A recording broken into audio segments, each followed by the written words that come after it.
Metro ప్రయాణికుల కోసం ప్రత్యేక ధరలతో ఫస్ట్ అండ్ లాస్ట్ మైల్ కనెక్టివిటీని అందించడానికి హైదరాబాద్ మెట్రో ర్యాపిడోతో ఒప్పందాన్ని కుదుర్చుకుంది. ఈ విషయాన్ని metro rail MD NVSS Reddy వెల్లడించారు. అలాగే మెట్రో కోసం ఓల్డ్ సిటీలో భూసేకరణ ప్రక్రియ త్వరితగతిన పూర్తి చేసే పనుల్ని ప్రారంభించారు. ఆస్తుల యజమానులు ఇప్పటికే తమ అంగీకార పత్రాల్ని సమర్పించారు. 10 రోజుల్లోగా నష్టపరిహారం నేరుగా చెక్ రూపంలో చెల్లించనున్నారు. మిగిలిన ఆస్తుల యజమానులు కూడా వీలైనంత త్వరలో తమ అంగీకార పత్రాలను హెచ్ఏఎంఎల్ ఆఫీసులో అందజేస్తే వారికి కూడా త్వరలోనే నష్టపరిహారాన్ని చెక్కుల ద్వారా చెల్లిస్తామని మెట్రో ఎండీ తెలిపారు.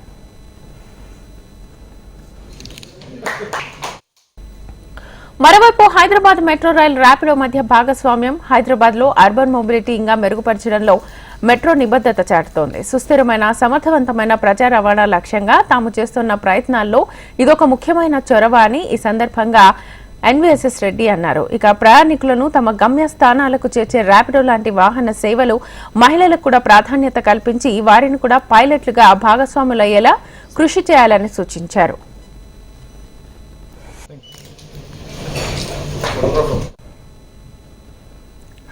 పాత నగరంలో మెట్రో మార్గంలో రోడ్డు విస్తరణకు సంబంధించిన భూసేకరణ వేగవంతం చేశారు. హైదరాబాద్ జిల్లా కలెక్టర్, హెచ్ఏఎంఎల్ అధికారులు ప్రభావిత ఆస్తుల యజమానులతో పలు దఫాలుగా సంప్రదింపులు జరిపారు.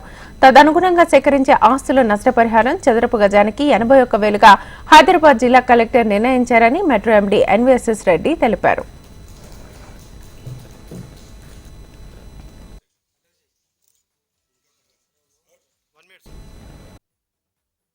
హైదరాబాద్ మెట్రోకి ర్యాపిడో సంస్థకి మధ్య జరిగినట్టు ఒప్పందం ఈ సంవత్సరం గత 8 నెలలుగా 1 కోటి మంది ప్రయాణికులు ఈ ర్యాపిడో బైక్స్ మీద ప్రయాణించడం జరిగింది.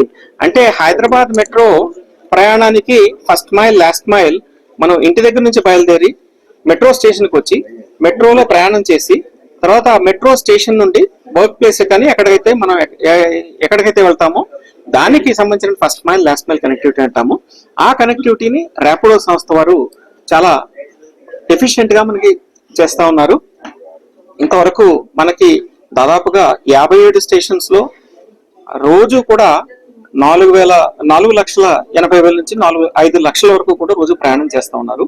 ఈ ప్రయాణికుల్లో కనీసం 1,00,000 మందికైనా మనం first mile, last mile connectivity ఈ టీజీఎస్ఆర్టీసీ బస్ ద్వారా కానీ, ర్యాపిడో సంస్థ ద్వారా కానీ, స్విదా వల్ల కానీ, ఇంకా అనేకమైనటువంటి మనకి బైక్ ఫెసిలిటీస్ ఉన్నాయి, తర్వాత ట్యాక్సీలు ఉన్నాయి, ఆటోలు ఉన్నాయి. ఇవన్నిటితో కూడా మనం ప్రయాణం అంటే సులభంగా ఉండేలా తగ్గిస్తాం. ప్లస్ ఇంకొకటి ఏంటంటే అడ్వాంటేజ్, ఆటోలో అయితే విపరీతంగా కాస్ట్ అవుతుందని చెప్పేసి వీరు 3 కిలోమీటర్ల వరకు కూడా 30 రూపాయలు వసూలు చేస్తా ఉన్నారు. ఆ తర్వాత కూడా లిమిటెడ్ గా అన్నమాట.